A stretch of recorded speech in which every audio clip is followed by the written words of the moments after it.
I'm trying to measure something which is really impossible to put a number upon. As you know, there are things of great value that cannot be counted, and they really can't even be expressed. But there are some things that are approximately measurable and countable. One thing I want to discern is the effect of progressivism, statism, you could say American socialism upon the free market. Could we be richer as a city, Chattanooga and Hamilton County, if we had less state acting, fewer state actors, and more confidence in private solutions to what to the kind of problems that often we resort to the state to solve. We go to the state to solve problems when there are existing solutions. We go to the state, for example, to solve the problem of education. And how is it that education is a problem that has to be solved? We have families, we have all kinds of intelligent people. Cannot the heads of families and members of families get together with those intelligent people and have courses and apprenticeships and programs to involve children and make them see the real world? Or do we instead put them in warehouses that are run by the state and where they're trained to not be unique? They're trained to be like other people. They are called schools, after all, for a reason.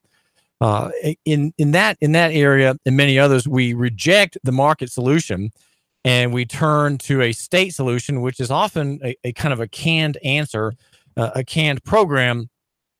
Like many other programs, heavily bureaucratized, heavily following rules, effectively backward looking. And that is because when you have bureaucrats and bureaucracies, they always have to be backward looking. They do not look forward. They do not look in anticipation of things, unless, of course, you're the Fed crisis response management team, which is always looking ahead for the coming disaster, which is just around the corner.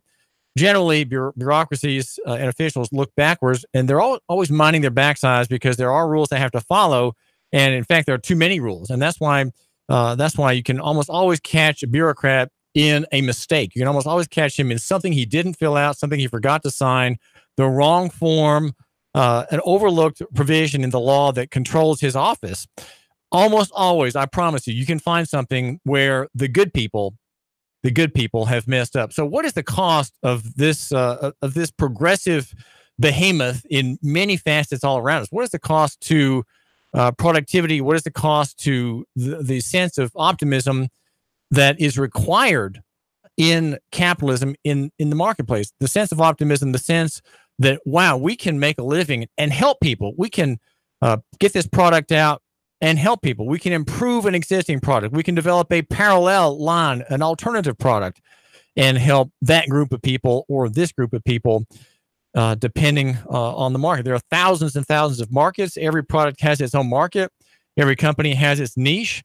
And overall, you have this sense of positive development. And of course, we have that here in Chattanooga in spades. There are many, many people in Chattanooga, in our capital sector, in our entrepreneurial sector. I hear it repeatedly, who are in this direction, very much thinking about the future, thinking about developing products in the shipping business, in the computer field, using the gig, the high-speed internet that we have thanks to EPB and federal grants here. There are many people like that, but I don't want to dismiss those people. There are thousands of them that are exactly where they should be, doing exactly what they should be doing, and looking for their neighbor and prosperity of the neighbor first, right? The capitalist has to look at the customer first. He has to effectively do what the Lord Jesus tells everyone to do, and that is put other people first. Put other people first and yourself second, or if there are many people, last. And you will be living out the gospel truth. Even though you may not have personal salvation, you are living out the gospel truth. And in doing that, you are going to be a prosperous man. And you're teaching life lessons to others. You're making people's factories have fewer breakdowns, cleaner out operations, recycling of waste products to clean the atmosphere and have a new product, which is the waste product of some earlier process. Wherever it is, you've got something good that you're offering. the cost of this system of capitalism and the free market is great. And we think we're rich here. We think we have a good GDP in our part of the world here in Chattanooga. And my name is David Toulis. But I would like to suggest that it could be much greater, many times greater. We could have 3 times the population that we have without necessarily worse traffic. I think we could have that. We could have 2x capitalization in Chattanooga, not just tens of billions of dollars, but 20s of billions of dollars aggregated by someone who might want to speculate as to the value of that collection of privately held, corporately held assets, all working to produce more wealth, right? Which is to say, more benefit for the customer. We could have double what we have now if we straightened out certain customs of mind, certain habits of thought that are widely accepted. I'd say widely accepted by conservatives as well as by your progressive liberal. Now, my name is David Toulis, and I am a classical liberal, which is to say a real conservative, okay? Which means to say that I don't let my friends vote Republican. And if I have a friend who's going to vote Democrat, I put my .38 caliber revolver to his head and I say, don't do that, or I'll put the gun to my head. I'm not going to threaten anybody. I will only threaten myself with that kind of punishment, right? Don't vote Democrat. But there are, of course, there are occasional exceptions. No doubt about that. There are occasional exceptions. And the number to call if you want to maybe state an exception is 800-8949. And you can make me lose my train of thought. Go right ahead and make me lose my train of thought. But I haven't told you yet what it is that I think we need to control. We need to control a certain function, and that function is a state function, and it's delegated down from, you might say, the General Assembly delegating its authority to create municipal corporations like Chattanooga Incorporated. It's called City of Chattanooga. It's a corporation, a municipal legal fiction, and that corporate status, that corporate entity, which has its tripartite form, judicial, executive, and legislative, has its department in the police. Now, the police department, I'd say, has its most deleterious effects not on the middle class so much, nor the upper reaches. Those people are not the subject of the kind of coverage that we've been giving to the lesser kind of people, the lesser capitalized people. And this morning, I went down to the city. I dashed out of the house as quickly as I could after publishing a story at Nuganomics.com. By the way, and that is our chief sponsor, Nuganomics.com, which is it's free, okay? And if you don't subscribe, you should be a subscriber so that when I post it, you get an email that has the link, and then as I update it during the day, if I make corrections and improvements, whenever you get to it, that you've got the best version that I've got out there. Nuganomics.com.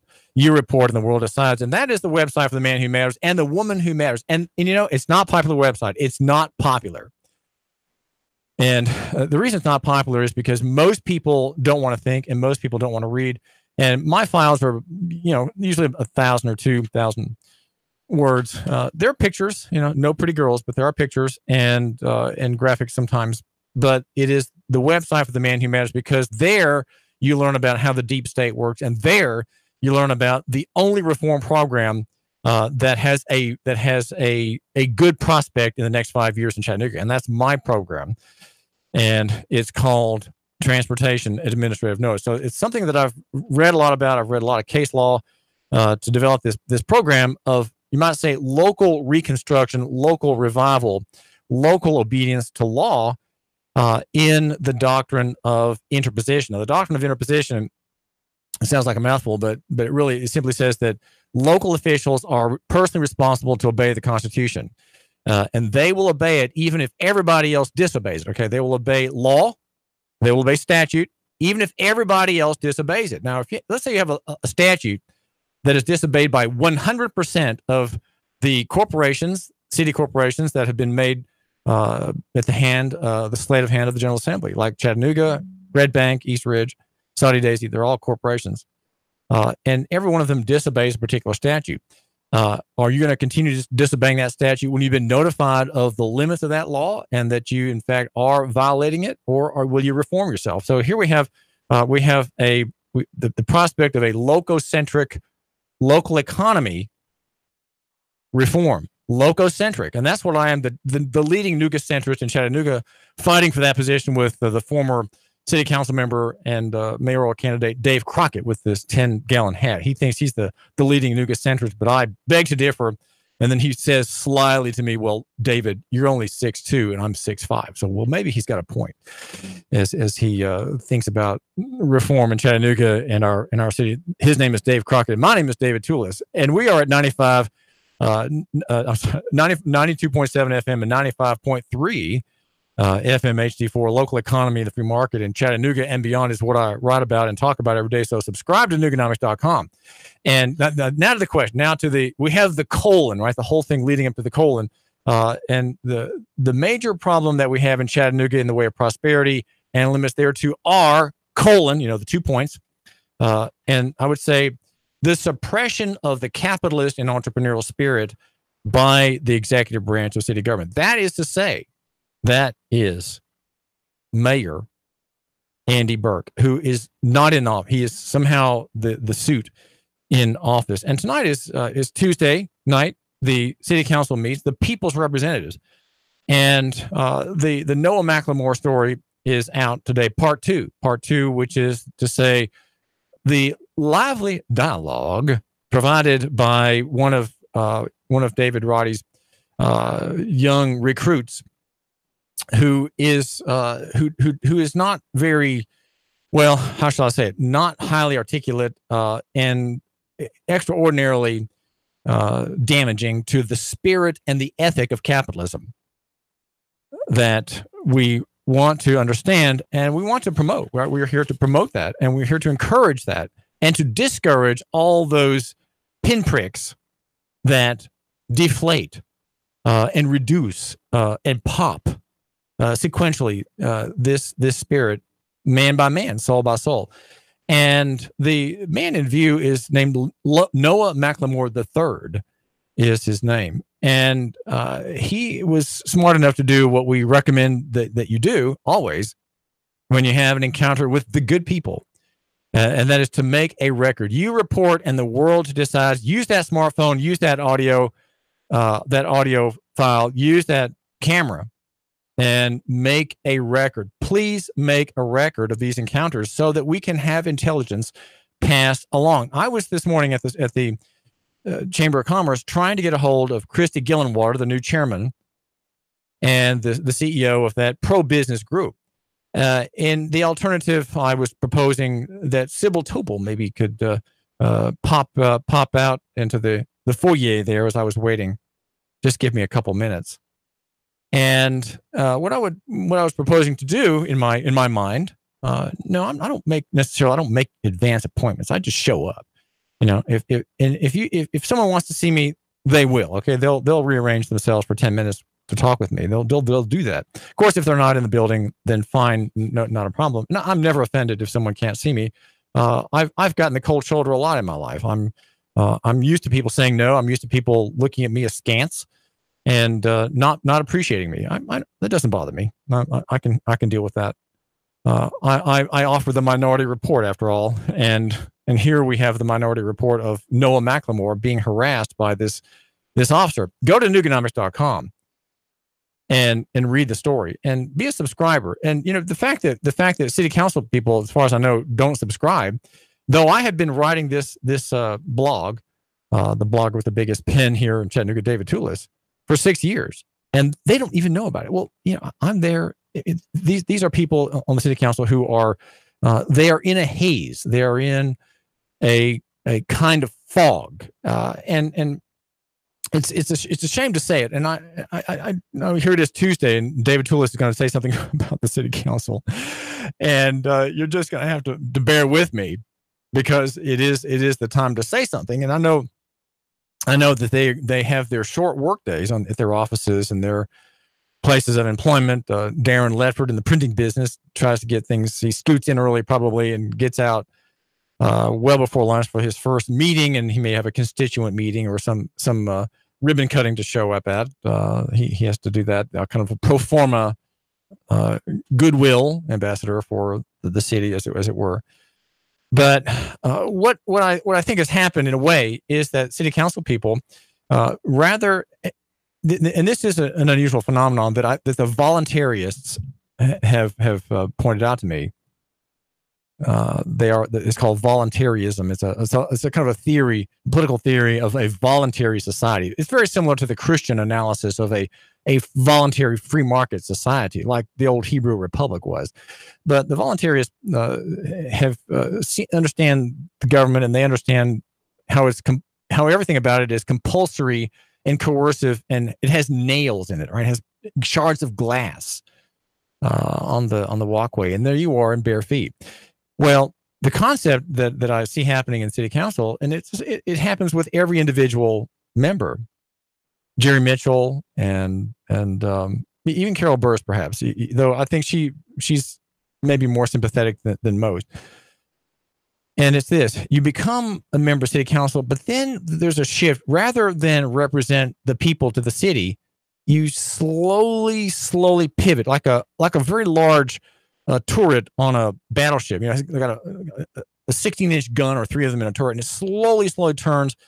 And it takes a while for the muzzles to swing all the way around, but before too long, you are not representing you to the city, but the city to you. The council person is not your representative; it's the city's representative to you, and it's a process that happens by assimilation. It is a transformation. It is a kind of metamorphosis that the city council member, Russell Gilbert, I'm thinking of, perhaps, that happens. You become part of the establishment. You can see it even in Demetrius Coonrod, the most outside candidate you could ever imagine, the most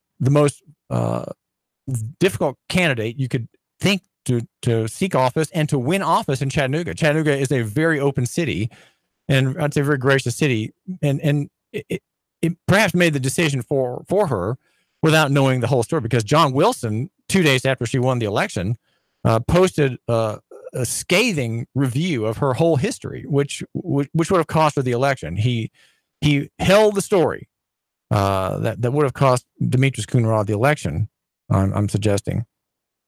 But the Times Free Press did the same thing, trying to manage things. The Times Free Press, when Rhonda Thurman was under re-election, held a feature piece about Rhonda Thurman that made Rhonda Thurman come to life. The editor wrote a hit piece. Well, the writer wrote a decent, long and good story about Rhonda Thurman, but the editors rewrote it into a hit piece and then published it after the election.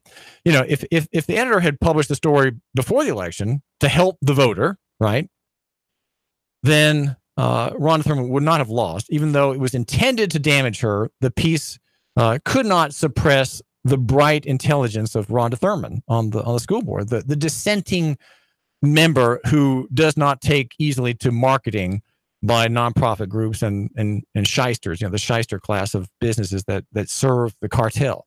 She doesn't take kindly to that. So she has her own ideas. So the TFP wanted to control the outcome, right? But not by having an informed electorate. And neither did John Wilson and Chattanooga want an informed electorate on the Demetrius Coonrod matter.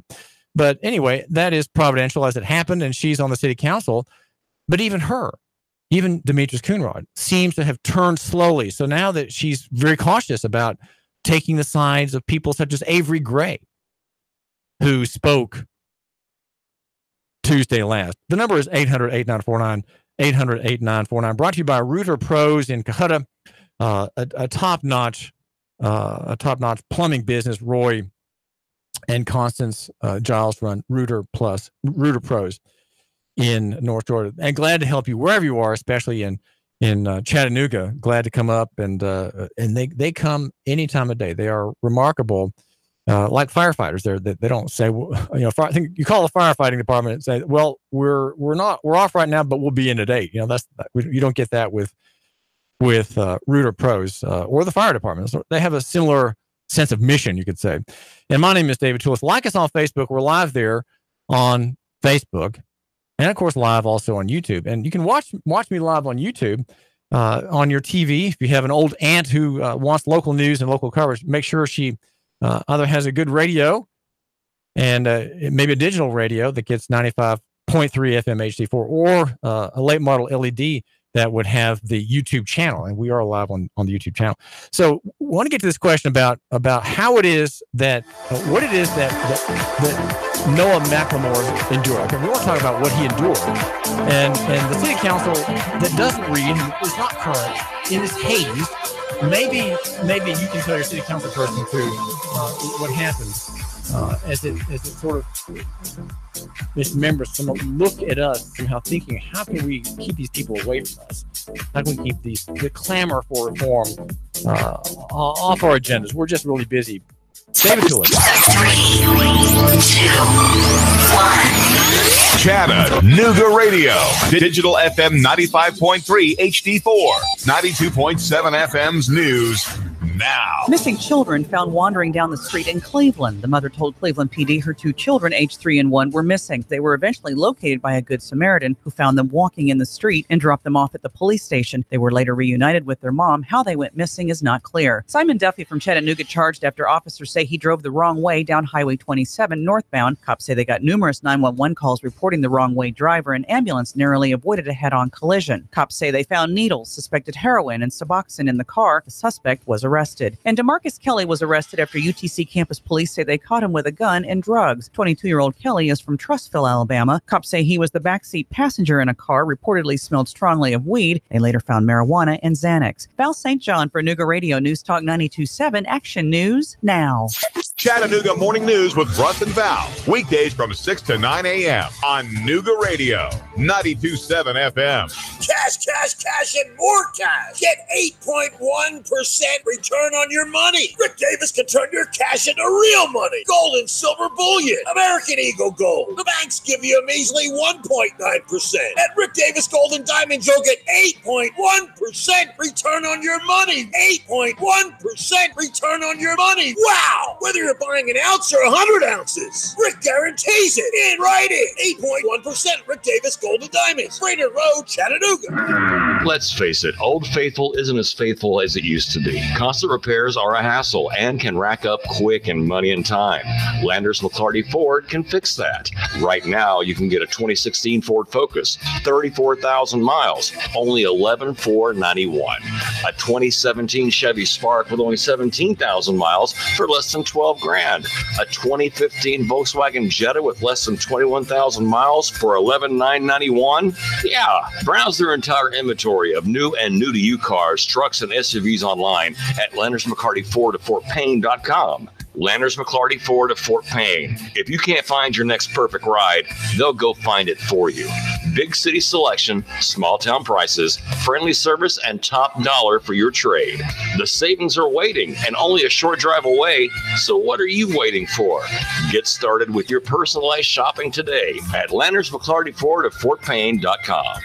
Join Nooga Radio and the Gridiron Gang live from 7 to 9 at Starbucks at 10 North on the North Shore. We're talking all things high school football. There's a specialty brew or refresher weekly inspired by the game of the week. Sweet treats, extended hours all season long, and we're pet friendly. Portions of all proceeds support local schools and educational scholarships as well as after-school programs. It's football time in Tennessee. Join us every Thursday live from 7 to 9 at Starbucks, 10 North, your North Shore neighborhood living room. Your home is a constant work in progress. Repaint the walls? Yeah, easy enough. Leaky faucet? There's a video for that. But roof repair? You might want some help.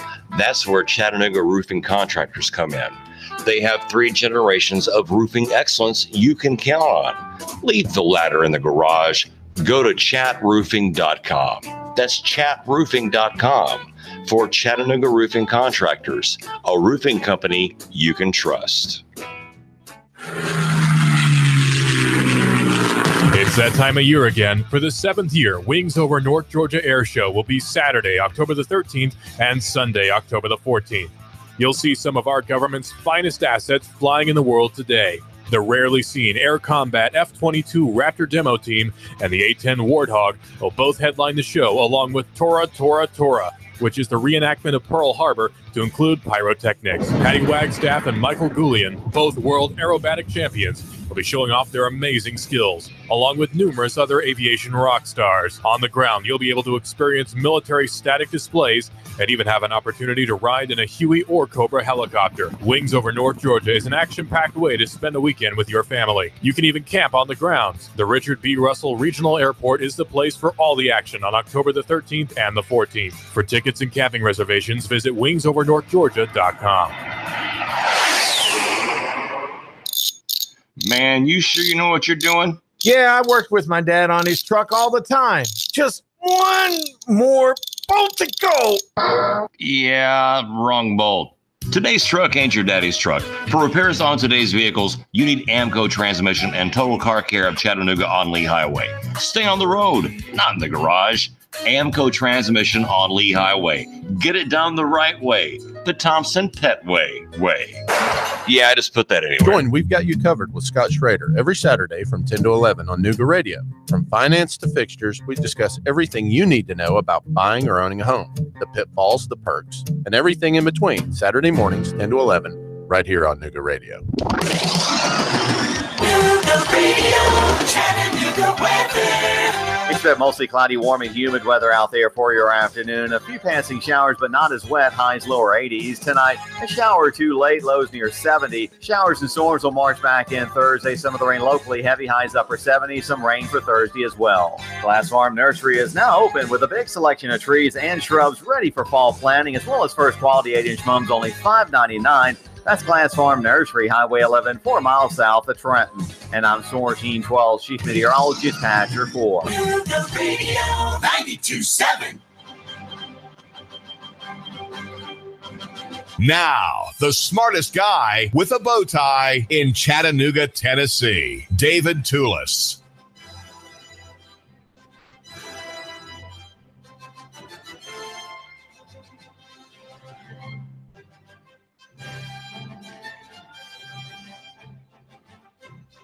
Carol Gaddy in Dunlap is on the deadline tomorrow. She has to have filed a response to apparently a negative ruling in an administrative hearing from the Department of State, in which she has claimed that the city of Dunlap has illegally and unlawfully been taxing people for more than 40 years because it has not completed the annexation steps that are allegedly part of the record of the growth of that municipal town in Sequatchie County in the Sequatchie Valley.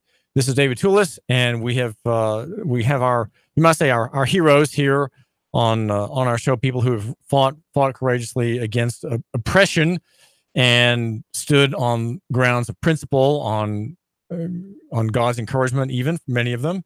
And Carol is one of those. She had the foresight to encourage a state legislator, a very noted rural legislator, to get past the in the General Assembly a bill that requires municipal corporations, when challenged, to prove that their annexations were in fact complete.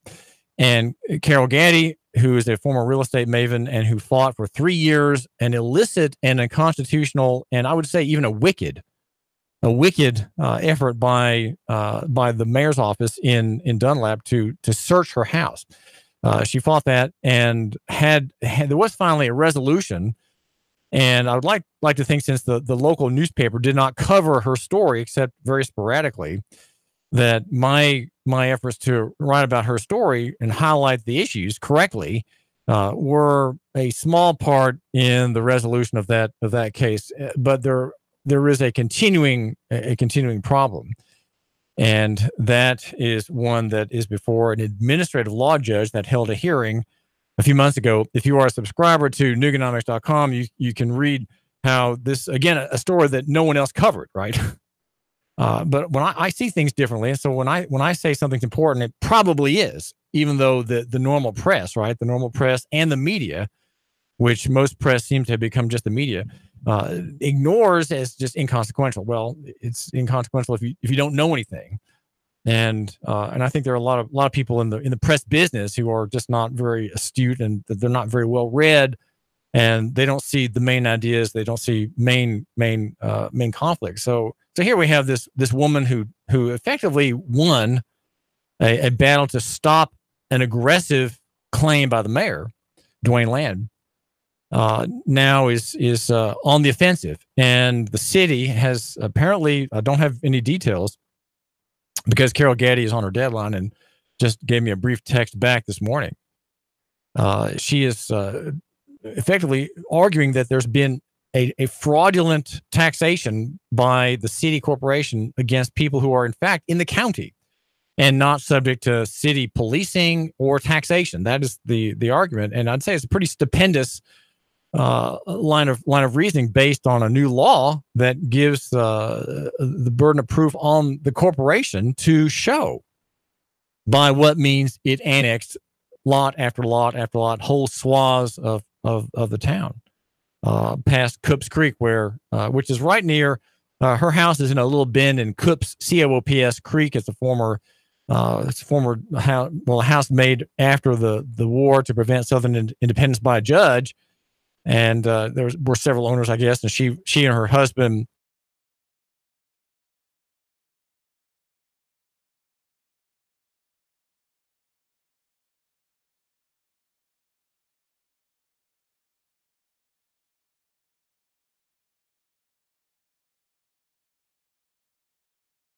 an Americanist, which is to say a Christian who believes that there is a kind of divine providence and divine hand in the United States and America, and has a very high view of the Constitution, high view of the founding fathers, and has a very strong traditional analysis of the constitutional republic's founding, and is right about many things. I find very little to quibble with Carol Gaddy about. So I do say she has a lot of the right ideas. But I would say I'm not an Americanist. I would say that I don't share that. I'm not a nationalist. And in some ways, I think Americanists tend to be nationalists, right? They put nation over principle, and nation over law, even. And I'm not willing to even take a small half step in that direction.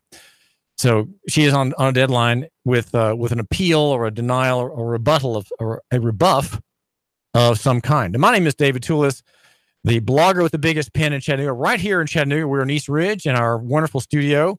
And I argue that near is better than far, small than big, simple than complex. That's my theme, my thesis. And of course, it's in pencil. We can adjust it and change the font if you want. But the font I prefer, if I might just continue, is the Helvetica font, the Swiss neutral font, where the letters don't have the little blades on them. I don't believe in a lot of laws, right? I don't believe in endless code books, law books. I've really had enough of positivist law systems with their gigantic volumes and their endless case books.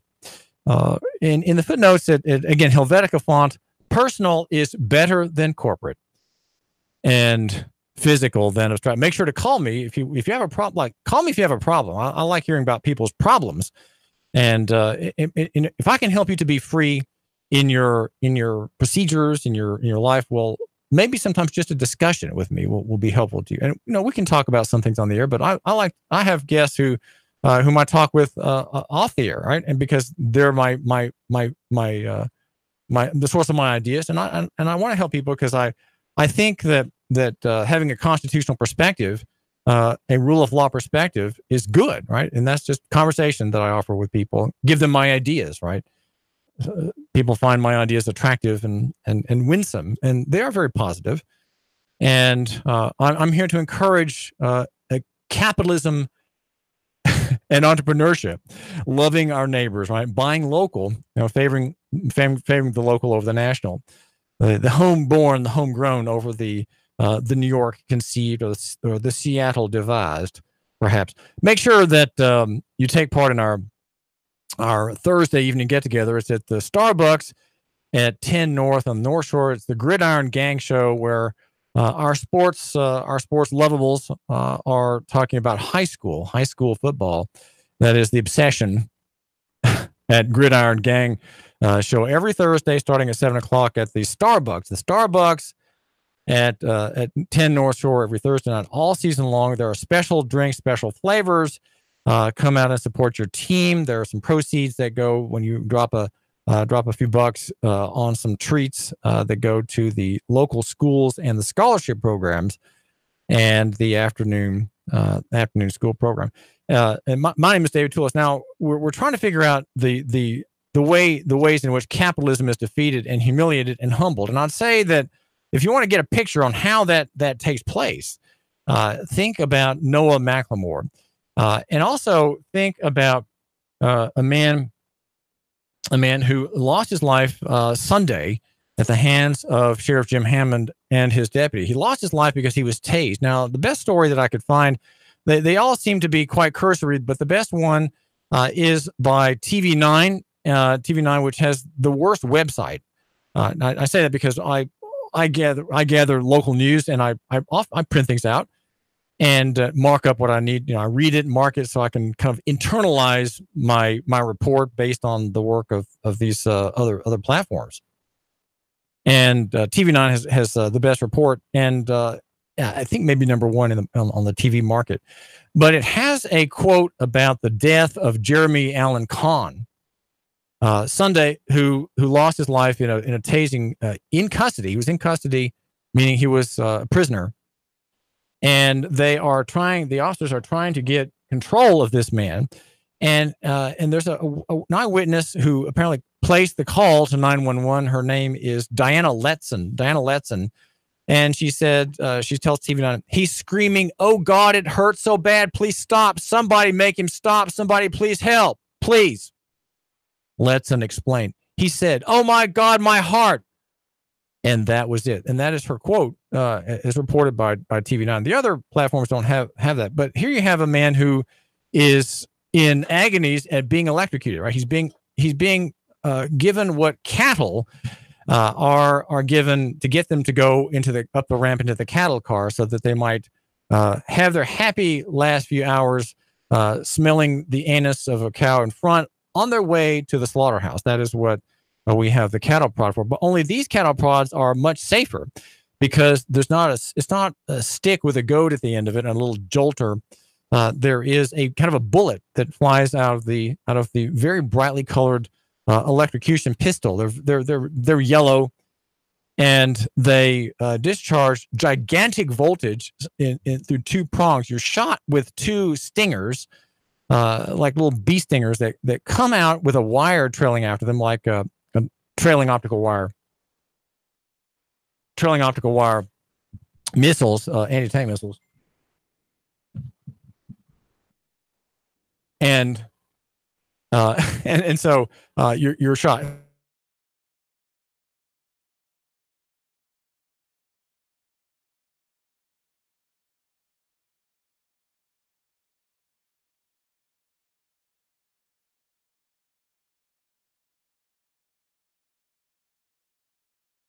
The police abuse videos that are littering YouTube, you will hear a little as the discharge is from the battery and the handle of the taser, or trademark name, to the body of the person. Now, there have been stories of people dying from electrocution to their testicles. I've seen stories that are just flabbergasting. But what we have to understand, this is routine policing, and we're not supposed to be shocked. We're just to say, well, that's law enforcement, right? That's how it works. And that's the country we live in. You're electrocuted, and you just have to accept it. Why make a big deal about it?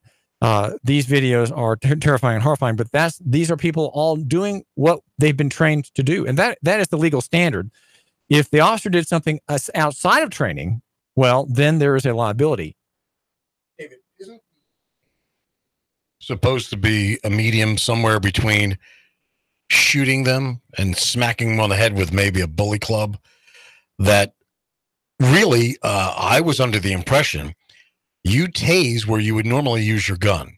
So instead of killing them, you're using a non-lethal method. So my question becomes, if someone runs, do you have the authority to shoot them? No. Then why would you have the authority to tase them? If they're fighting with you, do you have the authority to shoot them? No. then why would you have the authority to tase them? It was sold to us with the idea that if an officer's life was in danger, this would be a non-lethal way for an individual to succumb. To make someone on the ground, put someone on the ground. Right. And then somehow it's now turned into just, hey, if you don't listen to me, we're going to shoot you. Here's the official release from the Hamilton County Sheriff's Department. This is from Sunday, September 23rd. This states on Sunday, September 23rd at approximately 9:50, Hamilton County Sheriff's Department dispatched to the 6200 block in Harrison, Tennessee, a report of a person causing a disorder. So maybe somebody just drunk or wacky. I mean, is that a reason to tase anybody? And it goes on to say, based on initial reports after arriving on scene, deputies made contact with Jeremy Allen Connage, 35 years old.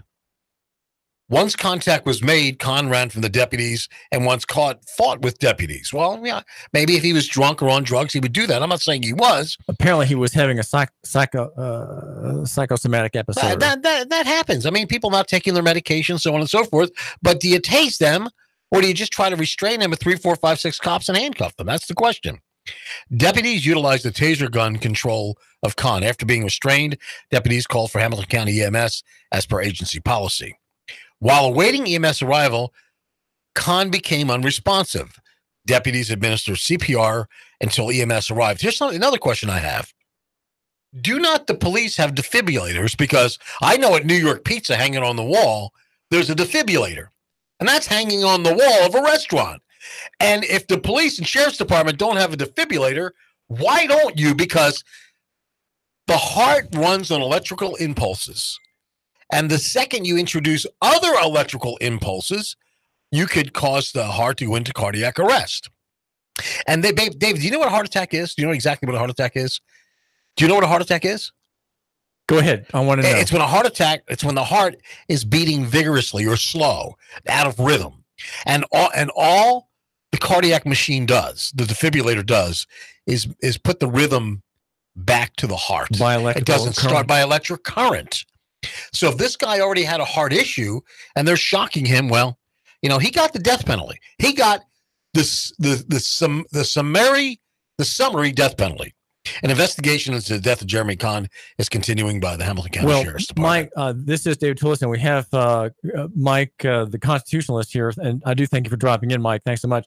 The word I have for this, and one that Sheriff Hammond did not wince at when I used it in an interview with him. The proper terminology is extrajudicial. Extrajudicial, statutorily allowed summary execution. It's summary. It's outside of the judicial process of determining that someone deserves death, and it is statutorily allowed. In other words, the statute provides immunity for the deputy or the police officer to do this as part of his training. Right? He's got post certification. His agency follows the CALEA standards, which is the police. It's a nonprofit organization that sets standards for police departments that kind of regimenting them.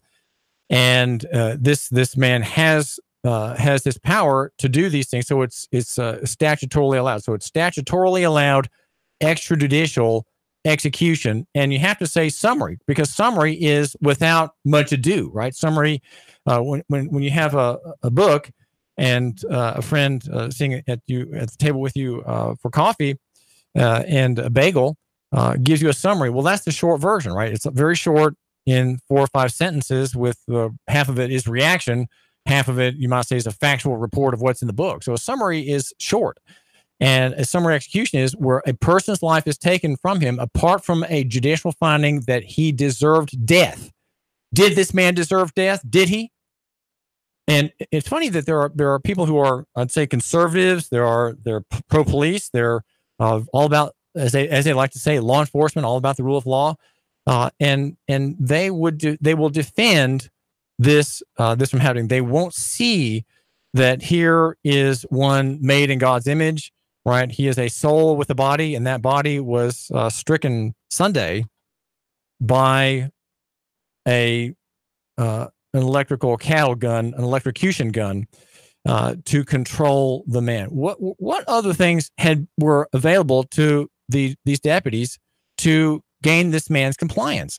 It seems to me that we have men trained, we have women trained who don't understand what I do every day, which is to say, to make conversation, because conversation, also called treaty making or treating is how things are accomplished. Treating is how wars are stalled, wars are delayed. By treaty making, by discussing, by seeing things from the other person's perspective in conversation, you avoid a conflict, you avoid a lawsuit.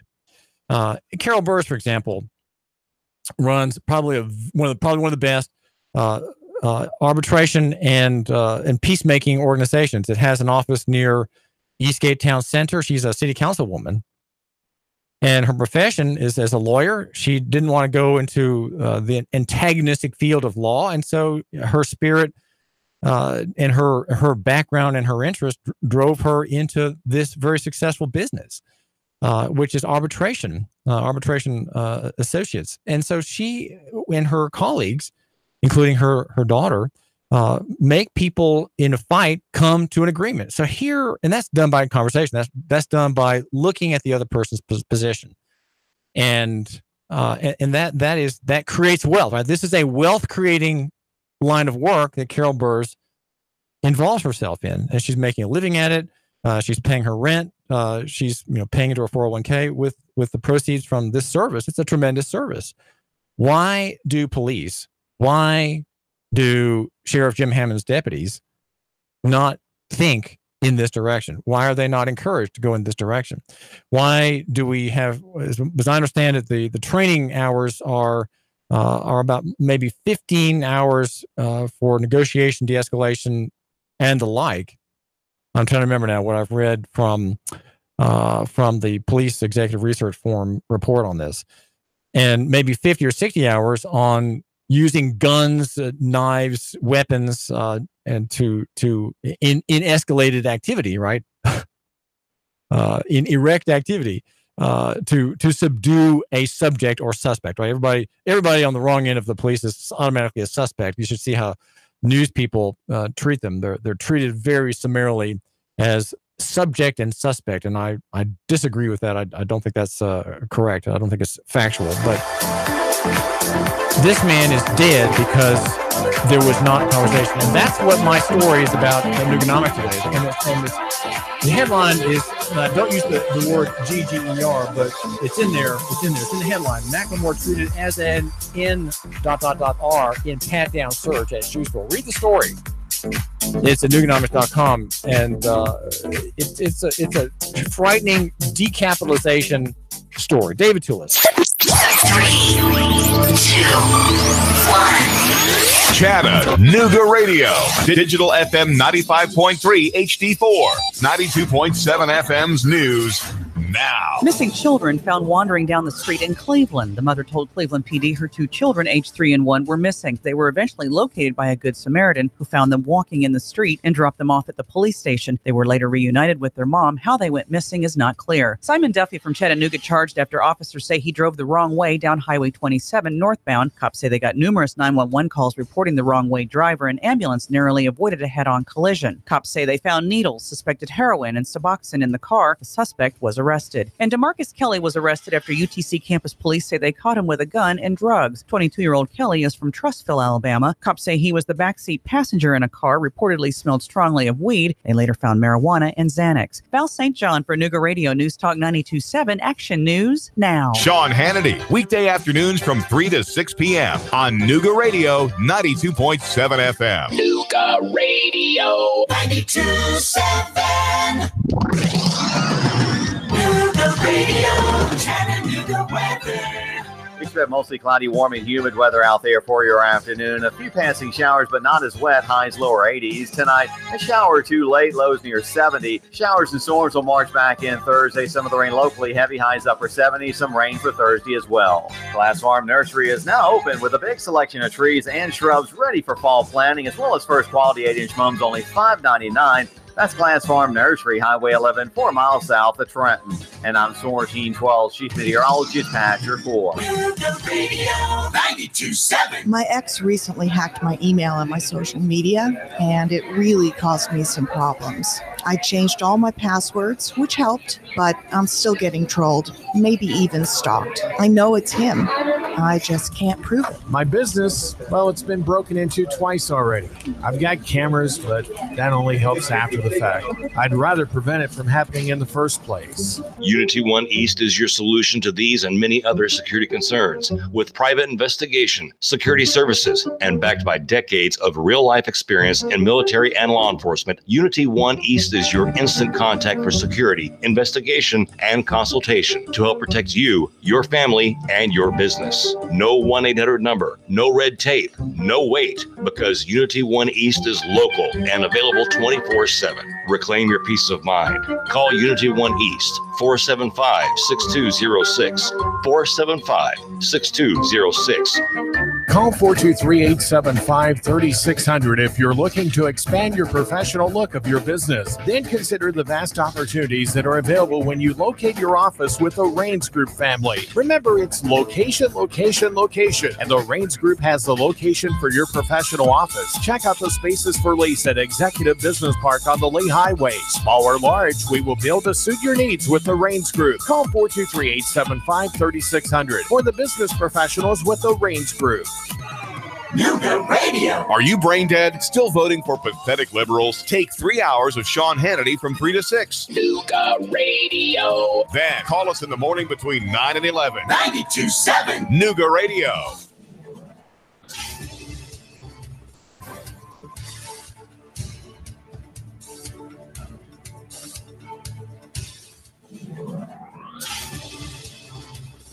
WPLZ HD4 Ottawa, W224AZ Chattanooga. Serving Chattanooga. Broadcasting live from the center of the universe, the Tennessee Valley's most listened to news talk station. Nuga Radio 92.7. This is CBS News on the Hour, sponsored by ZipRecruiter. I'm Pam Coulter. The man once known as America's Dad is in a suburban Philadelphia courtroom to be sentenced at this hour on a sexual assault conviction. Bill Cosby was convicted in April of drugging and molesting Andrea Constant and could get up to 10 years in prison. KYW-TV's Trang Do. Judge Stephen O'Neill did deem Bill Cosby a sexually violent predator. Now, he would already have to register as a sex offender, but with this designation, it has even more restrictions, including mandatory lifetime counseling, as well as community notification of his whereabouts. Judge Stephen O'Neill announced his ruling after a short recess. This is the second day of a 2-day sentencing hearing, and this morning was focused on the testimony of a psychologist called by the defense. She testified that Cosby is unlikely to reoffend due to his age, blindness, and failing health. The defense asked for house arrest. In New York, President Trump called his Supreme Court nominee a wonderful human being and tried to cast doubt on the two women who accused Brett Kavanaugh of sexual misconduct. 36 years ago, nobody ever knew about it, nobody ever heard about it, and now a new charge comes up, and she said, well, it might not be him, and there were gaps, and she said she was totally inebriated, and she was all messed up. Senate Minority Leader Chuck Schumer says claims that Democrats are orchestrating a smear campaign against Kavanaugh are absurd. These women came forward with principle and courage, knowing they would face abuse and lasting personal pain for doing so. Senate Republicans are reportedly considering a floor vote on Kavanaugh next Monday or Tuesday. Earlier, the president spoke to the UN General Assembly. CBS's Stephen Portnoy reports. My administration... As he stood on the world stage, the American president was laughed at twice. So true. First, when he said he'd accomplished more than any other U.S. president. Didn't expect that reaction, but that's okay. And he was laughed at again by the German delegation when he said that Germany is too heavily reliant on Russia as a source of energy. The president used his speech to blast global organizations, insisting the U.S. won't be governed by the international order. Stephen Portnoy, CBS News, the United Nations. In Estonia, Pope Francis conducted a mass in which he acknowledged the priest's sex abuse scandal as driving away the Catholic faithful and said the church must change if it wants to keep future generations. On Wall Street, checking stocks, the Dow is down 49 points. NASDAQ is up 10. This is CBS News. ZipRecruiter, the smartest way to hire. ZipRecruiter's technology finds qualified candidates for businesses of all sizes. Try it for free at ZipRecruiter.com/free. Tonight on NBC. Will everyone in the cardiac surgical department please raise your hands? Thank you. You're all fired. Based on an inspiring true story. Any department who places billing above care, you will be terminated. One doctor will break every rule Just tell me what you need, what your patients need. to inspire a revolution. Let's get into some trouble. Let's be doctors. Again. From the network that brings you This Is Us, New Amsterdam, tonight on NBC. Macy's is proud to salute Hispanic Heritage Month. You're invited to celebrate at Macy's stores from coast to coast as we explore rich and diverse narratives of the Hispanic experience. Don't miss star-studded events where we'll shine a light on culture and heritage with captivating real-life stories from a range of Hispanic hosts who you'll have a chance to meet. Join our Hispanic Heritage Month celebration and find an event at a Macy's near you at macys.com/celebrate. Well, that might be something. When do you think that will International researchers say they found a big advance in the fight against Alzheimer's. The few existing treatments for Alzheimer's can only work on the symptoms of the disease, not its onset and progression. But for the first time, British and Swedish scientists say they found a way to target the cause of Alzheimer's, the toxic particles that destroy healthy brain cells. The next step is to develop drugs based on their new insights. They say the first clinical trials could be underway in about 2 years. Vicki Barker, CBS News, London. It's been 20 years since we followed the staff of the news magazine FYI, but they're back this week. CBS's Murphy Brown returns, and producer Diane English says the revival is ready to make some noise. In the original show, Murphy's decision to have a baby as a single mother drew criticism from then Vice President Dan Quayle. English says this season they'll take on issues including immigration, the midterm elections, and the Me Too movement. Pam Coulter, CBS News. 3, 2, 1. Chattanooga Radio. Digital FM 95.3 HD4. 92.7 FM's news now. Hamilton County Sheriff's Office confirms a man died while deputies were trying to take him into custody. He was reportedly in a disorder where they tased him to get him into cuffs. He suffered from a cardiac arrest. Deputies performed CPR, but it was too late. Jeremy Kahn pronounced dead at the hospital. Simon Duffy from Chattanooga was charged after officers say he drove the wrong way down Highway 27 northbound, almost slamming into an ambulance head on. When he pulled over, cops say they found heroin inside his vehicle. Simon Duffy arrested. As we're anticipating more rain here in Chattanooga, we're still dealing with the aftermath of yesterday's rain. Reports say that downed lines and trees have caused road closures across the valley, and standing water could still be an issue in some areas. So remember the old adage, turn around, don't drown. If a patch of road looks to be too dangerous, it probably is, and we're expecting more tonight. Russell Stroud, Nooga Radio News Talk 92.7 Action News now. Nooga Radio, Chattanooga weather. Expect mostly cloudy, warm, and humid weather out there for your afternoon. A few passing showers, but not as wet. Highs lower 80s. Tonight, a shower or two late, lows near 70. Showers and storms will march back in Thursday. Some of the rain locally, heavy highs upper 70. Some rain for Thursday as well. Glass Farm Nursery is now open with a big selection of trees and shrubs ready for fall planting, as well as first quality 8-inch mums, only $5.99. That's Glass Farm Nursery, Highway 11, 4 miles south of Trenton. And I'm Sorgene 12, Chief Meteorologist, Patcher 4. Nooga Radio 92.7. You hear that? That's the sound of power. The call of the open road. That is the newly designed 2019 Indian Chieftain Limited. Yeah, Indian. More than a bike, it's an experience and an American icon. And the place to find it, Indian Motorcycle of Chattanooga, along with their entire new 2019 line. Ready to answer that call? Go to Indian Motorcycle of Chattanooga. Just look for the sign on 153 and Nicola. Indian Motorcycle, the true American original. Join We've Got You Covered with Scott Schrader every Saturday from 10 to 11 on Nooga Radio. From finance to fixtures, we discuss everything you need to know about buying or owning a home, the pitfalls, the perks, and everything in between. Saturday mornings, 10 to 11, right here on Nooga Radio. If you want to discover the real hope for your life through inspirational music, relevant messages, and testimonies from others who have already found hope, then we encourage you to visit the second annual My Hope Conference, October 7th through 9th at Hickson First Baptist Church. Free admission and childcare is provided for kids up to pre-K, while those in kindergarten through 5th grade will attend the Kids Hope Rally. For more info, visit myhopeconference.com or call Hickson First Baptist Church at 423-877-2467. Sean Hannity, weekday afternoons from 3 to 6 p.m. on Nuga Radio 92.7 FM. Nuga Radio 92.7. Now, the smartest guy with a bow tie in Chattanooga, Tennessee, David Toulis.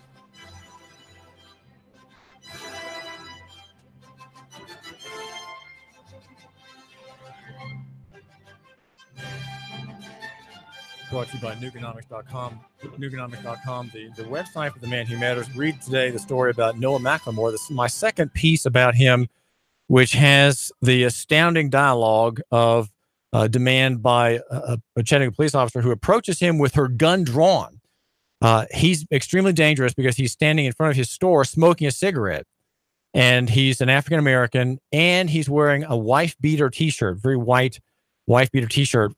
And this is clearly that those together make probable cause to give him a Terry pat-down. The Terry pat-down is given to anyone who the officer thinks might be a danger to his or her personal safety and integrity. And that's the Noah McLemore story. And I'm wondering if I should say something to City Council about it tonight. Should I say something to City Council or not? Because I have 5 minutes at the end of the meeting to enunciate some point or other.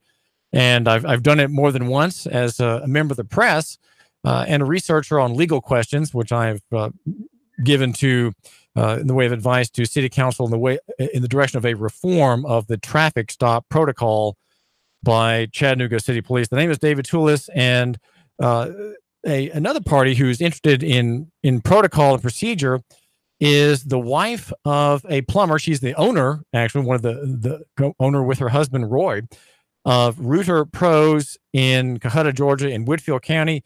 Her name is Constance Giles, and the name Constance is from an English novel, no doubt, but very appropriate to her because she is very constant in demanding her rights and defending herself against a criminal charge in Whitfield County by Scott Chitwood and his deputies. They've leveled against her the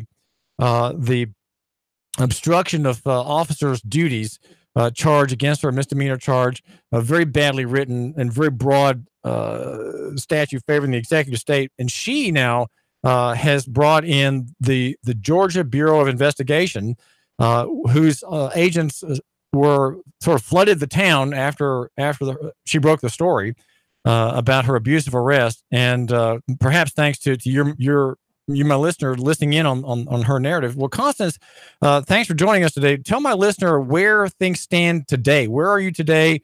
What kind of correspondence have you been firing off to the county or Sheriff Scott Chitwood's department? What are you trying to get now? You're always after something, Constance, in defending yourself.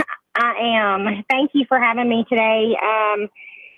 As a lot of people know, I'm not giving up. I get frustrated at times, but I'm definitely not giving up. I have left numerous messages and had correspondence with a lady by the name of Valerie Perez, Perez, with the commissioner's office lately. A lot of condolence from her of what took place.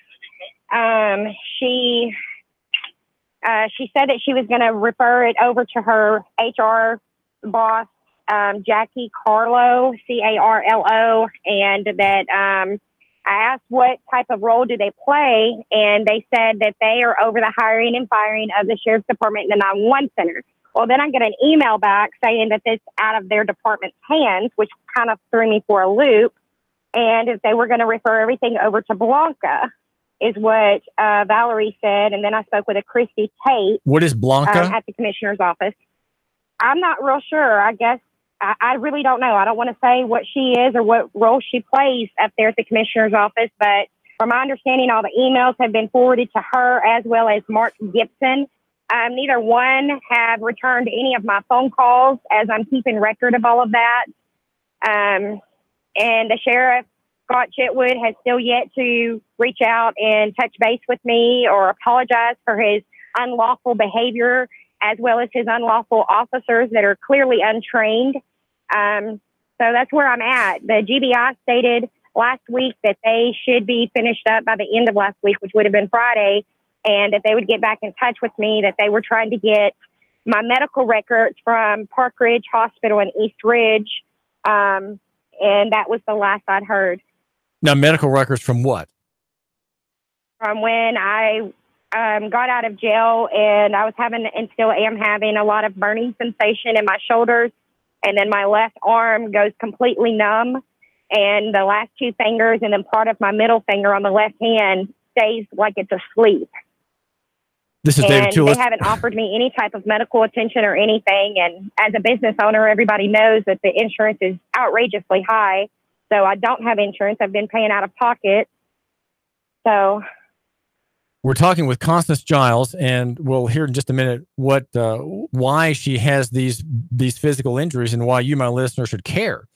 But I have this morning left a message with Scott Chitwood. This is the second, maybe the third attempt to reach him or his PIO, his public information officer, for a statement or explanation of where things stand and what the department is doing to make sure that things like this happen again, or what it is doing to make sure things like this don't happen again. Because either way, it's doing one or the other in its policy and decisions and pep talks with deputies.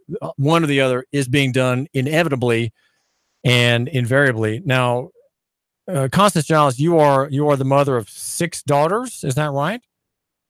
You and your husband? Yes, I have 6 daughters, and then one being my niece, so 7. One being your niece, living with you, 7 females in your house. And I'd say it's important to mention that the people in your house are females, because on the evening of July 15, where we have our encounter, your encounter with with Sheriff Angie Rebecca Lowry, the lieutenant, 18-year veteran on the Sheriff's Department force, makes an appearance because you had called the Sheriff's office due to what? Tell what happened July 15, Constance Giles. On July 15th, 2018, I had 2 intruders in my home and called 911 because they didn't want to leave my residence. They didn't want to give me their names or who they were with or who they were representing. They just told me and my family that they had every right to be in my home.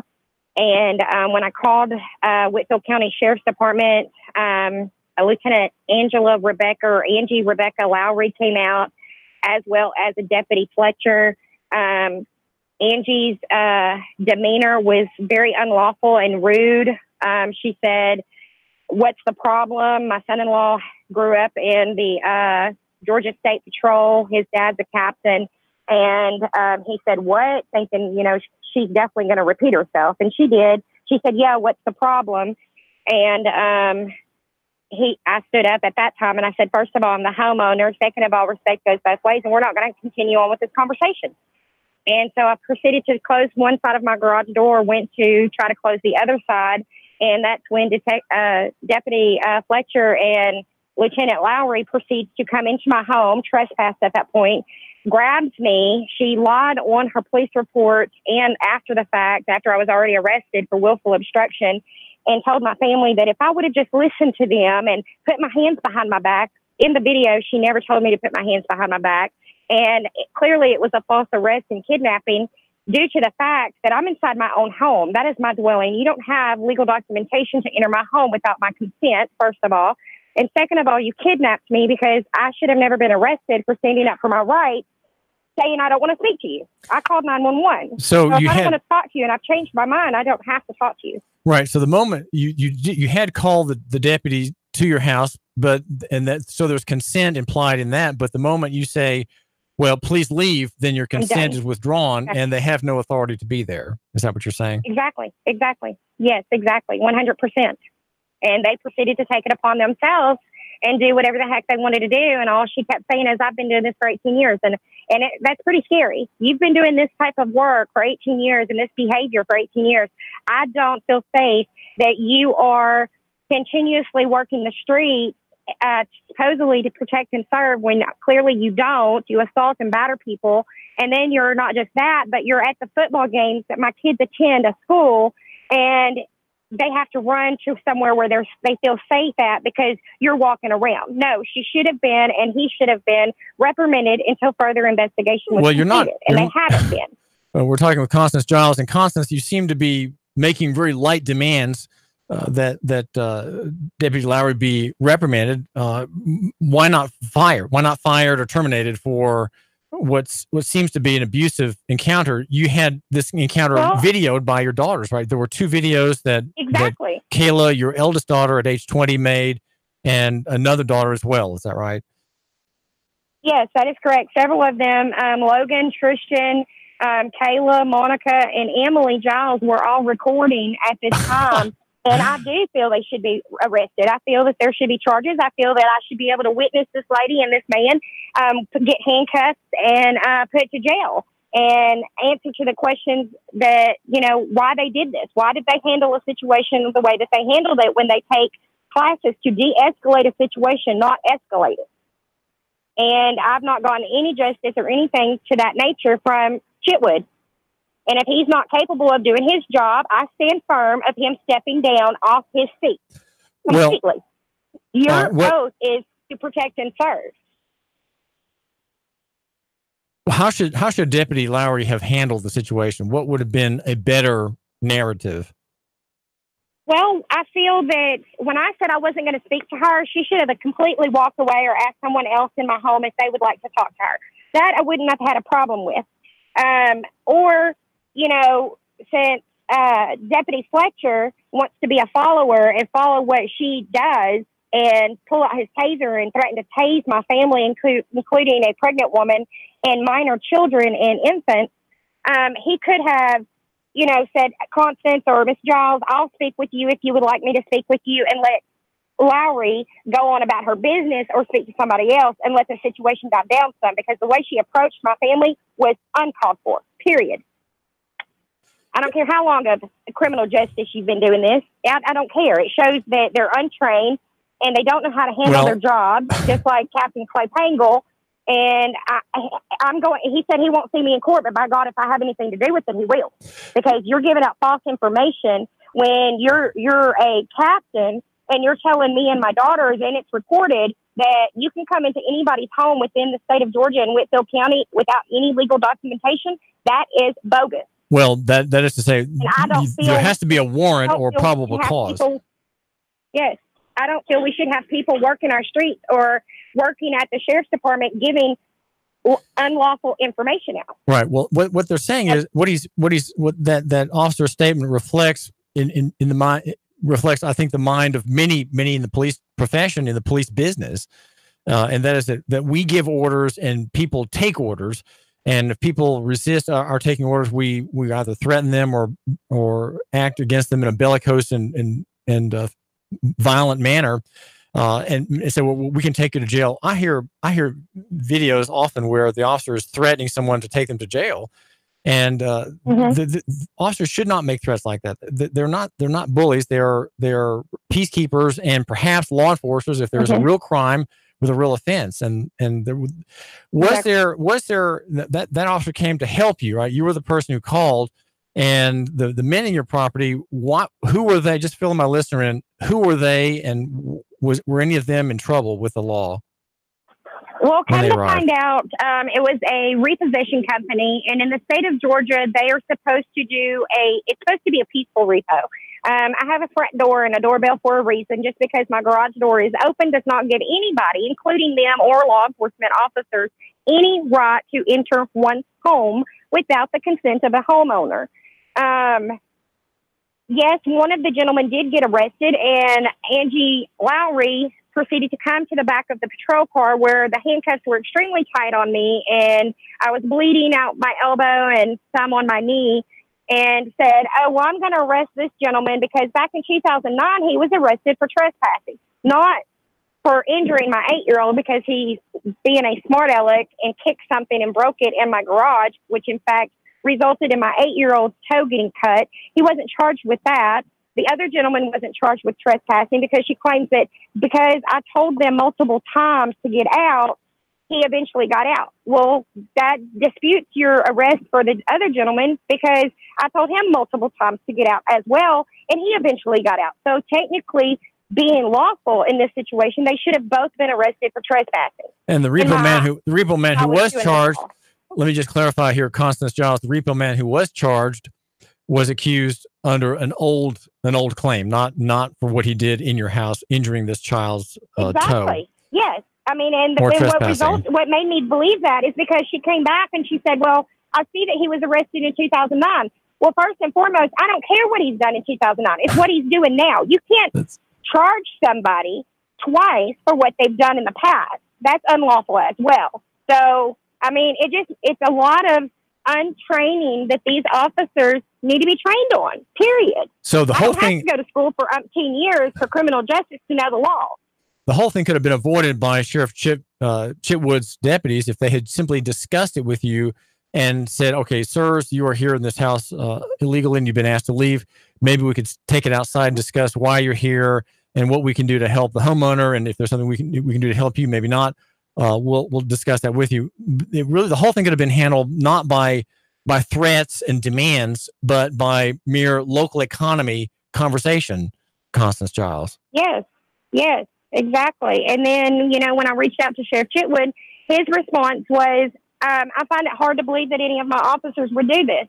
When Amber tried to reach out to him before interviewing me to get his side of things, he said that he wasn't concerned about what I had to say. Like, what kind of sheriff is that's supposed to represent and protect the citizens of Whitfield County? What does his leadership stand for that he has blasted all online? Because to me, it's bogus and it's a bunch of lies.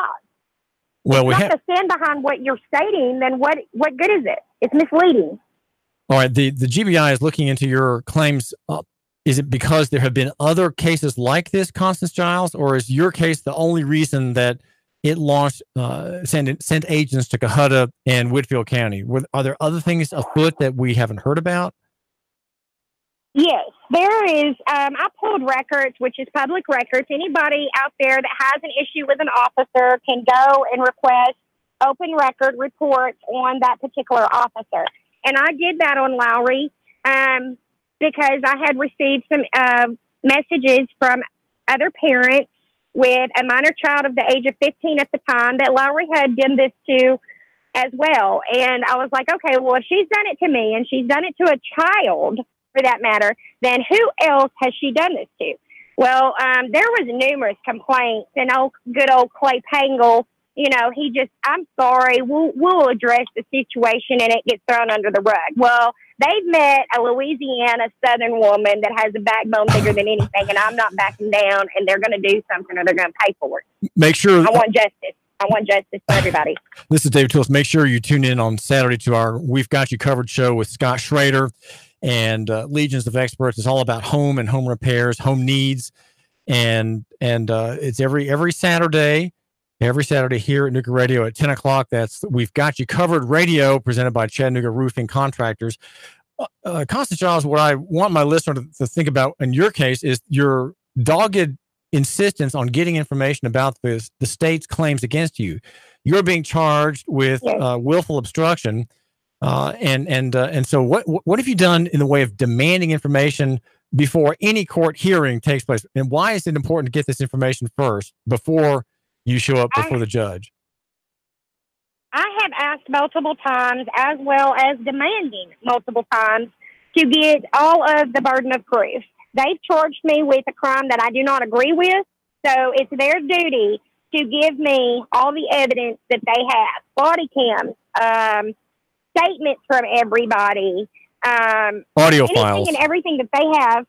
Exactly, audio file, anything and everything that they have pertaining to my case. I have every right to due process. When I go before the judge, if that ever happens, I want to be able to go before the judge in a manner that I know and understand what I'm going before and pleading guilty or not guilty to. I'm not going to go in and not know, what they have against me. And if they don't, sorry, I had a customer calling, but if I don't have this, then that's not very fair to me as a citizen to be able to plead a proper plea, in my opinion. Right. Well, you probably And don't they were plan to supposed plead. do this.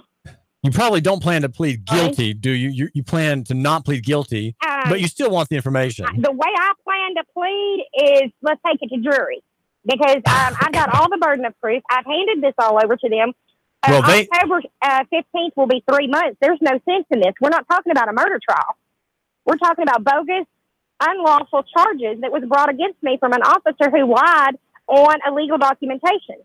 And the burden of proof is all on the state. You have no burden of proof, but Constance, you are correct in demanding all the information now. And I think you're a standout citizen of Whitfield County, and in my mind, you're a model for what my listener should do if he is ever charged, or if she is ever charged, whether rightly or wrongly by an official. What do you have against me? And I'm not. So, well, listen, we do thank you for talking with us, Constance Stiles. Your business is Rooter Pros, and you are in Cohutta, Georgia, and sort of all Whitfield County and points beyond, right?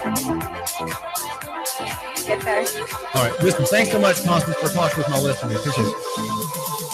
Thank you. You have a good day. This is David Toulis. We're talking with Constance Stiles, and I do thank you for tuning in. We are the David Toulis Show, 92.7 FM. Sean Hannity is just a few minutes away. Sean Hannity and CBS News at the top of the hour. Thanks for joining us. 3, 2, 1. Chattanooga Radio. Digital FM 95.3 HD4. 92.7 FM's news now. Missing children found wandering down the street in Cleveland. The mother told Cleveland PD her 2 children, aged 3 and 1, were missing. They were eventually located by a Good Samaritan who found them walking in the street and dropped them off at the police station. They were later reunited with their mom. How they went missing is not clear. Simon Duffy from Chattanooga charged after officers say he drove the wrong way down Highway 27 northbound. Cops say they got numerous 911 calls reporting the wrong way driver. An ambulance narrowly avoided a head-on collision. Cops say they found needles, suspected heroin, and Suboxone in the car. The suspect was arrested. And DeMarcus Kelly was arrested after UTC campus police say they caught him with a gun and drugs. 22-year-old Kelly is from Trustville, Alabama. Cops say he was the backseat passenger in a car, reportedly smelled strongly of weed. They later found marijuana and Xanax. Val St. John for Nooga Radio News Talk 92.7 Action News now. Chattanooga Morning News with Russ and Val. Weekdays from 6 to 9 a.m. on Nooga Radio, 92.7 FM. Cash, cash, cash, and more cash. Get 8.1% return on your money. Rick Davis can turn your cash into real money. Gold and silver bullion. American Eagle Gold. The banks give you a measly 1.9%. At Rick Davis Gold and Diamonds, you'll get 8.1% return on your money. 8.1% return on your money. Wow! Whether you're buying an ounce or 100 ounces, Rick guarantees it in writing. 8.1% Rick Davis Gold and Diamonds. Rainer Road, Chattanooga. Let's face it, Old Faithful isn't as faithful as it used to be. Constant repairs are a hassle and can rack up quick in money and time. Landers McLarty Ford can fix that. Right now, you can get a 2016 Ford Focus, 34,000 miles, only $11,491. A 2017 Chevy Spark with only 17,000 miles for less than $12,000. A 2015 Volkswagen Jetta with less than 21,000 miles for $11,991. Yeah, browse their entire inventory of new and new-to-you cars, trucks, and SUVs online at Landers McCarty Ford at FortPayne.com. Landers McLarty Ford of Fort Payne. If you can't find your next perfect ride, they'll go find it for you. Big city selection, small town prices, friendly service, and top dollar for your trade. The savings are waiting and only a short drive away, so what are you waiting for? Get started with your personalized shopping today at Landers McLarty Ford of FortPayne.com. Join Nooga Radio and the Gridiron Gang live from 7 to 9 at Starbucks at 10 North on the North Shore. We're talking all things high school football. There's a specialty brew or refresher weekly inspired by the game of the week. Sweet treats, extended hours all season long, and we're pet friendly. Portions of all proceeds support local schools and educational scholarships as well as after-school programs. It's football time in Tennessee. Join us every Thursday live from 7 to 9 at Starbucks, 10 North, your North Shore neighborhood living room. Your home is a constant work in progress. Repaint the walls? Yeah, easy enough. Leaky faucet? There's a video for that. But roof repair? You might want some help. That's where Chattanooga roofing contractors come in. They have 3 generations of roofing excellence you can count on. Leave the ladder in the garage. Go to chatroofing.com. That's chatroofing.com for Chattanooga Roofing Contractors, a roofing company you can trust. It's that time of year again. For the 7th year, Wings Over North Georgia Air Show will be Saturday, October the 13th, and Sunday, October the 14th. You'll see some of our government's finest assets flying in the world today. The rarely seen Air Combat F-22 Raptor demo team and the A-10 Warthog will both headline the show, along with Tora, which is the reenactment of Pearl Harbor to include pyrotechnics. Patty Wagstaff and Michael Goulian, both world aerobatic champions, will be showing off their amazing skills, along with numerous other aviation rock stars. On the ground, you'll be able to experience military static displays and even have an opportunity to ride in a Huey or Cobra helicopter. Wings Over North Georgia is an action-packed way to spend a weekend with your family. You can even camp on the grounds. The Richard B. Russell Regional Airport is the place for all the action on October the 13th and the 14th. For tickets and camping reservations, visit wingsovernorthgeorgia.com. Man, you sure you know what you're doing? Yeah, I worked with my dad on his truck all the time. Just one more bolt to go. Yeah, wrong bolt. Today's truck ain't your daddy's truck. For repairs on today's vehicles, you need AMCO Transmission and Total Car Care of Chattanooga on Lee Highway. Stay on the road, not in the garage. AMCO Transmission on Lee Highway. Get it done the right way. The Thompson Pet way. Yeah, I just put that anywhere. Join We've Got You Covered with Scott Schrader every Saturday from 10 to 11 on Nooga Radio. From finance to fixtures, we discuss everything you need to know about buying or owning a home, the pitfalls, the perks, and everything in between. Saturday mornings, 10 to 11, right here on Nooga Radio. Nooga Radio, Chattanooga weather. Expect mostly cloudy, warm, and humid weather out there for your afternoon. A few passing showers, but not as wet. Highs lower 80s. Tonight, a shower or two late, lows near 70. Showers and storms will march back in Thursday. Some of the rain locally heavy, highs upper 70s. Some rain for Thursday as well. Glass Farm Nursery is now open with a big selection of trees and shrubs ready for fall planting, as well as first quality 8-inch mums, only $5.99. That's Glass Farm Nursery, Highway 11, 4 miles south of Trenton. And I'm Storm Team 12, Chief Meteorologist Patrick Ford. Nooga Radio 92.7. Now, the smartest guy with a bow tie in Chattanooga, Tennessee, David Toulis.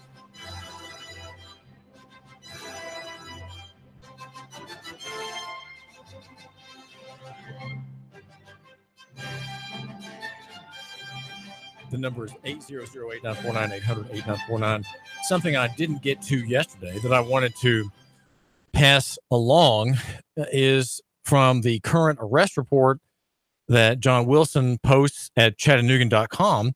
My name is David Toulis. We cover local economy and free markets here in Chattanooga and beyond. Like us on Facebook. We're live on YouTube as well. Make sure you be a subscriber to Nooganomics.com, which it's a blog, and I'm the blogger with the biggest pen. That pen is the tower from which emanates our amazing, wonderful signals, carrying Sean Hannity, CBS News, and the hottest, most twaddle-free newscast in the morning, starting at 6 o'clock with Russ and Val in the morning till 9. I mean, we've got you covered if you want any kind of news, national, state, local, indigenous, intergalactic.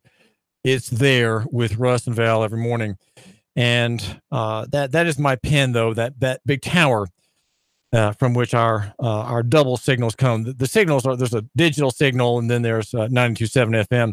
And I do thank you for tuning in, also online.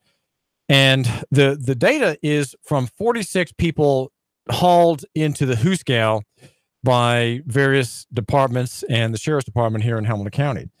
And I'm looking to see how many of them are pure Title 55 cases. That is to say, purely administrative cases, which should be handled under the UAPA, the Uniform Administrative Procedures Act. But because the state cares very little about the law, these are cases prosecuted criminally against individuals. And I'm thinking this was maybe Monday morning when I checked on this, and there are two purely administrative cases. One From Dilmon Joseph Robertson, driving on revoked, suspended, or canceled. And that's the only charge. He's 40 years old on Porter Drive. And the second man is James Lawrence Sanderlin. He's 53, lives on Blueberry Hill Road in Dayton. And the charge against him is driving on revoked, suspended, or canceled. So those are two cases from 46, or 4.3% of the cases filed that day against individuals. And when I say they're administrative, what I mean is there is no harm, there's no injury. They're purely paper crimes, okay? Purely paper offenses that are not that have no jeopardy for anyone. There's no one hurt, and the state cannot show that it has standing and that it has suffered any injury under the basic rules of standing in American law, rules that are disregarded when the state, which is God, comes into the to bar. The state is God, and so the rules for standing don't apply to it. So there are, again, 4.3% purely administrative, and 26% of the 46 cases are under Title 55. So let's say a fourth of the cases that are on this sample day are under Title 55. Now, the ones that I pulled apart or from the main list are DUIs. One is drug possession. It has a Title 55 offense in their registration or unlawful removal of decal or plate, driving on revoked, suspended, driving on revoked, suspended. But then there's also the drug stop. That's what traffic stops are intended to be, drug stops. They want to make sure that they can have movement in their system under the drug statute. So that's a drug case. But the others are DUI. DUI is, of course, under Title 55. It is a transportation offense. Driving under the influence is not a common law offense. It's a statutory offense by people involved in commercial activity. And so you can't, if you're involved in commerce, you cannot use alcohol or take drugs or have any inebriation where your full senses are not available to conduct and transport people or goods on the highway. That's why that statute is enforced, of course, not just against commercial users, but non-commercial private users as well. And again, so there's several DUI cases. For example, Christian Josue Cardona Sandoval is 26. There's Estefana Diaz, a woman, DUI, and there's always those are Title 55 offenses. And one is a probation violation. Another of those defendants is Ethan Dwayne Hall, 20, failure to appear. So in that case, the problem there, how can there be in the Title 39 rules on criminal statutes intent? How do you have intent to failure to appear? So there can't be a criminal charge of failure to appear because there's no intent. I mean, you didn't appear intentionally. Well, maybe, but that has to be proven. But the problem is with our judicial industrial complex, these rules on intent, which are a biblical common law origin, are ignored. And so we have a gigantic intake of humanity in the award-winning state-certified hellhole that is overseen by Sheriff Jim Hammond downtown, where people are put into jail, and 2/3 of them are there too poor to get out. They're too poor to pay the bondsman, and the magistrates have this system, which I'd say is unlawful, in desperate need of reform, despite a 1980s reform in the bail bonding sector. They're too poor to get out, and they are unjustly detained, and they are not, by and large, a flight risk. And that is why, for misdemeanor offenses, the problem is that people don't show up for their cases because they're poor. They are stricken by contingencies. They're stricken by poverty. They're stricken by all kinds of situations. Poor people have the most insane lives. I would say that most insane lives. They don't schedule. They don't keep appointments. And it's not a color question.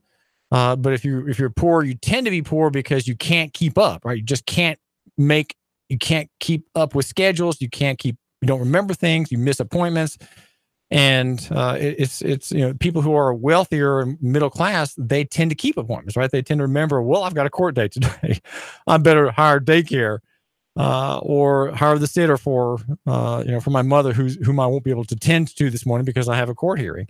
Right? Those people who show up for court, it's not the people who are fleeing the country for Bermuda to avoid a disorderly conduct charge. They're not doing that. They just don't remember, or they can't get there, or they're running about in old cars that break down, they have flats and so on. The tires are bare, and so you have people stalled out left and right, not able to get to court. Now, I bring up this arrest report from a couple of days ago because I want to suggest I don't want to oversell you on my reform agenda. That is Title 55, the double nickel reform. And it is something that's going to happen. It's going to take about 5 years to bring about a major change. And it's going to work. It's going to be working through the oaths of local police officers and deputies, because they are under administrative notice. They are personally liable if their employer has been notified of the distinction in the statute, which is what I've done. I have found a distinction in the statute that no lawyer knows about. Apparently, lawyers don't read the law, but a common man like me does read the law, and that's how you can take advantage of me. I do want you to do that. Take advantage of me, David Toulis. The number is 800-8949 to call me, 800-8949 if you want to talk about a problem or a condition or the free market. Maybe you can talk about your business. Tell me about your business, and we'll patronize it, okay? That is what we do here. This show is about the marketplace. It's about you, and I always want to be useful to you, just like our station is useful with the We've Got You Covered radio show every Saturday at 10 o'clock, where you can learn about home repair, home building, home investing, and the like from a whole team of experts assembled by Scott Schrader. Now, what I do is I go to the source for things, right? I go to the Bible, and I go to the Tennessee Code, and my reform concept is the idea of local economy lived out. I do believe in local economy, and I do believe in the reconstruction of society based on godliness, God's law. The summary of all equitable principles is in his standard, right? In his statute is wisdom. Why was Solomon the wisest man on earth? He absorbed the first 5 books of the Bible. He knew the first 5 books in and out, and all the literature up to that time. 800 years before Christ, he had it all down and internalized. And so why was he just? Because he knew God's standard, and so he governed well. Though his personal life was finally absorbed in his harem, where he lost his focus at the end of his life. But he was greatly wise, because the law of God, which is the basis of equity, which you find in Chancery, by the way, Chancery Court in Helena County, is where equity is studied carefully, and where you have the best prospect of justice. I would say that Chancery, we are one of 3 states with Chancery Court, is a nearly divine venue for adjudication of your problems. Now, not to say that you get your way, but it is an ideal place. And my name is David Toulis, and I mentioned the and I maybe that I'm overselling a little bit the reform proposal that I would encourage church people who love God and care about His Word to bring to the fore, bring to the front, because the abuse of the great by the great of the poor by and the weak and the stranger and the alien by the great is great, and we have no chance of bringing reform by anything out of Washington or Nashville. It has to be loco-centric. We have to do it here, one judge at a time, one defendant at a time, one cash bail fund at a time. And the name is David Toulis, and the number is 800-8949, 800-8949. And am I overselling Title 55 reform? Well, maybe, but Title 55 reform will serve to liberate the free market in travel and recognize the constitutional right of movement. And it's as I read into the laws on this, I'm seeing more and more that confirm that I'm right, and that the law profession, perhaps Jerry Summers accepted, is a basket case, because the lawyers in Chattanooga don't know the law. They don't know Title 55. And I'm just a guy with a master's degree. I mean, that's all I have is a master's degree in English, right? In English. I'm not even a lawyer. And yet I read the law, and I find that it is very clear that that statute, the DUI statute, the driver's license statute in that title applies only to whom? Only to people involved in commercial activity. It's unmistakable. And the problem that the state of Tennessee is going to have to face at some point, the next governor is going to have to deal with, is my claims have been made to Governor Haslam. He has received transportation administrative notice, and so has his flunky, David Perkey, the commissioner of safety. He's gotten a copy too by certified. Haslam got his by registered mail. You can read Nuganomics to find out what the delivery date of that was. But notice requires reform. Notice requires action. And I don't have to do anything. I don't have to pass a bill. I don't have to lobby a legislator. I don't have to hammer Bo Watson or any candidate for office or re-election about these questions at all. I'm going to have on tomorrow Representative Carter. I'm not going to harass him about this. I mean, that's not his area. This is not a legislative issue. It's a legal question. And the question is, will each individual officer obey the statute, or will each individual officer follow policy based on the Supreme Court's rejection of the statute? And that's what's happened. The Supreme Court of Tennessee and the Criminal Court of Appeals together have rejected the nature and scope of our statute in Title 55, which is a very fine law. It's a fine law. I would not complain about it. I mean, as a Christian libertarian, I might, but I understand how things are, and so I will call upon proper enforcement, limited enforcement. As I told City Council in Chattanooga, and likewise in East Ridge, the law is, let's say, a foot wide. Okay, it's a foot wide, but it's being enforced as if it were as wide as this room in my studio, which is about 20 feet across. Okay, it's not a 20-foot wide law; it's a 1 foot wide law. And that law is upon the 20% of people on the road who are involved in commercial operations. That would be taxi companies. That would be long haul shippers, straight body shippers.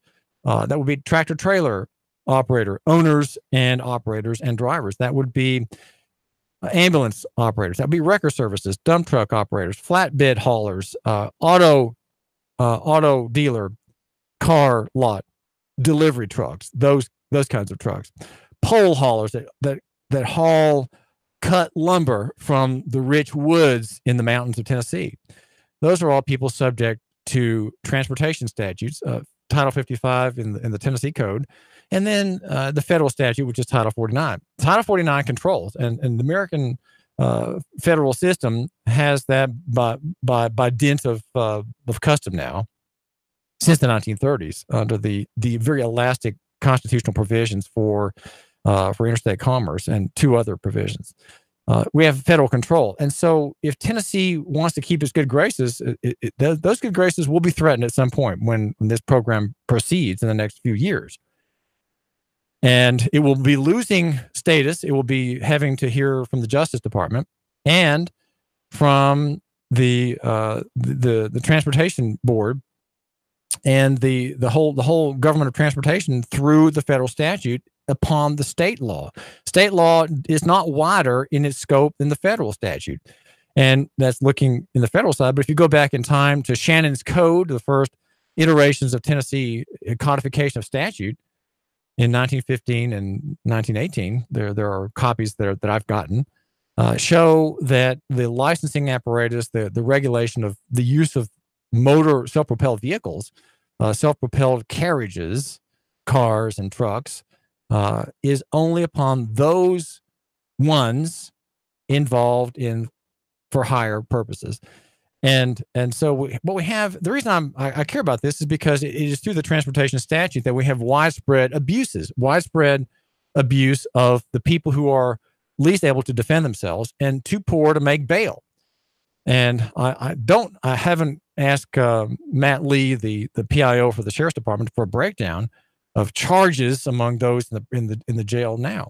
Probably at least a fourth, maybe half, have some kind of transportation issue included in their stacked claims against them, and they're too poor to get out. So those who are there purely for administrative reasons, under purely Title 55 reasons, no DUI, no other charges connected to their persons, they're the least ones who should be there, and yet they're there often in poverty. So Title 55 is an access node by which the state fills its system, by which the state keeps its court clerks busy, its judges busy, the dockets are full, and we're all impressed with how violent we are, what criminals we are. Look at the dockets.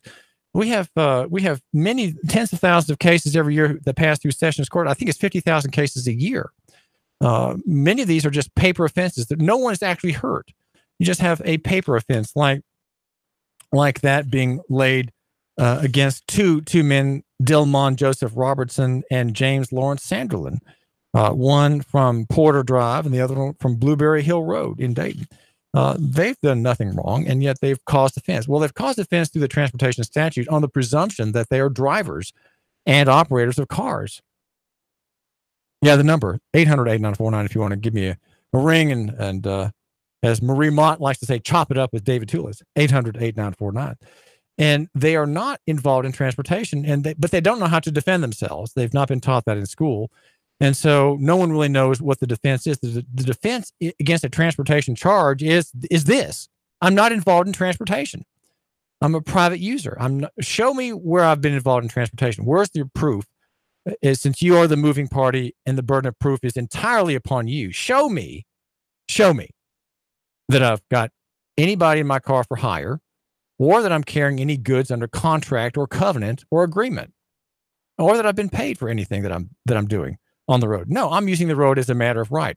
And here we have Keila Jackson to inform us about that.